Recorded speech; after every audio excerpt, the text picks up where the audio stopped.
Well, it was another hard-fought loss. It was. I mean, if you look at it, first of all, I think you have to commend North Dakota. We knew going into the football game that it was going to be a game that you have to go win, that they're not going to be a team that makes mistakes. They're disciplined. They're everything that we aspire to be as a football program. They've been in big games, not only this year, but every single year when you look at that. I mean, they had the number one team in the country down the week before, 14 points. So we knew it was going to be a hard-fought game, just like it played out. And just like we shared with our team yesterday, is that it really boiled down to about 4 plays that could have, I think 4 plays was like a 17-point differential just in 4 plays that could have swung either way, and whether it be a call or whether it be execution or something like that.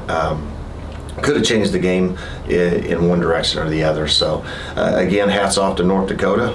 Much respect, and I tip my hat to our players. I mean, the way they just we got down about 10 there at the end of the game, and just took the ball right downfield. Got good field position, went and scored, and I can't say enough about the intensity and the way that our young men fought. I feel like Maverick keeps getting better and better too. He's finding, he found Kobe in that slot off the side, and then just in your run game's obviously been great.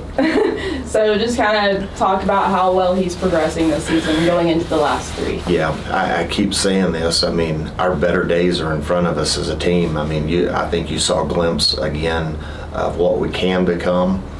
Very proud of Maverick and the progress that he's making. We got to continue to get the ball in the hands of our playmakers, which we did. I think we had like 6 or 7 different receivers, so we did a nice job spreading the football around. I thought the biggest thing for us we were in manageable second downs a lot. Thought we did a great job with drive starters, getting the drive started. When we did, we were very efficient. We got inside the red zone 5 times. We actually scored 5 times. But one of them got called back and on a penalty. But I can't say enough about the step that we took offensively, and really as a team. It's the most complete game we've played in all 3 phases all season long, and now it's time to make sure that we continue to stack success and build off that momentum here going down the last stretch with these 3 games, and build on what we did last week.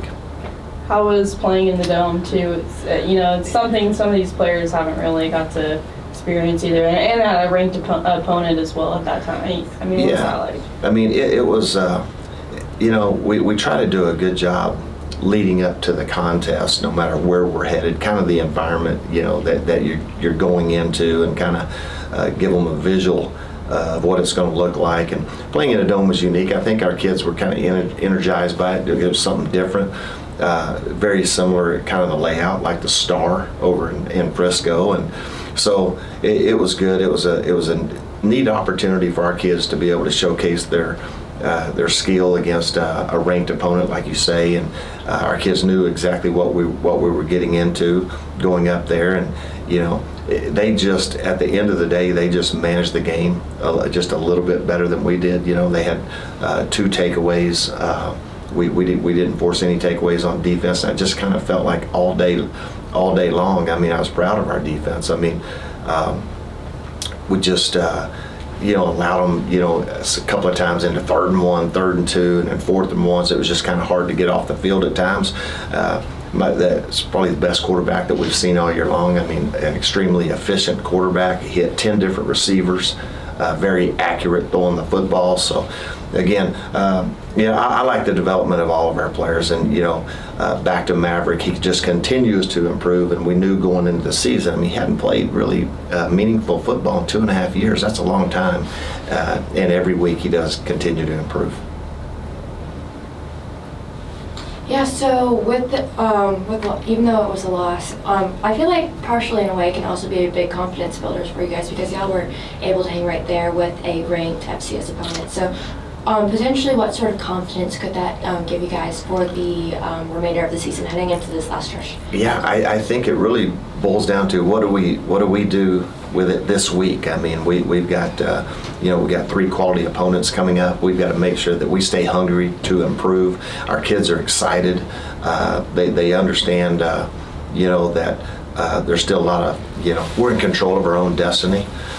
We just got to make sure that we stay focused and locked in and continue to work hard to go out each and every day and win the day, and that's where our focus is right now. So, when you really look at the entire season, I mean, we lose 2 scores to a SEC opponent on the road. You come back, you lose a football game on an untimed down against a conference opponent, but win a conference game, and then you lose by 3 points to a ranked opponent. So our kids are obviously proud of what we've done to this point, but they're still disappointed. So we had to get over the disappointment of not winning the contest on Saturday and move forward. So we learn from it, and then, like you say, we try to build momentum. And how do we do that? Go out and go right back to work this week and get ready to go and take a step forward from what we did against North Dakota. Can you talk to me a little bit about the end of that game? The end of the North Dakota game a little bit? I'm sorry. Can you talk to me a little bit about the ending for the North Dakota game? Yeah, it was just, they got the ball back with 6.5 minutes, basically, maybe slightly more.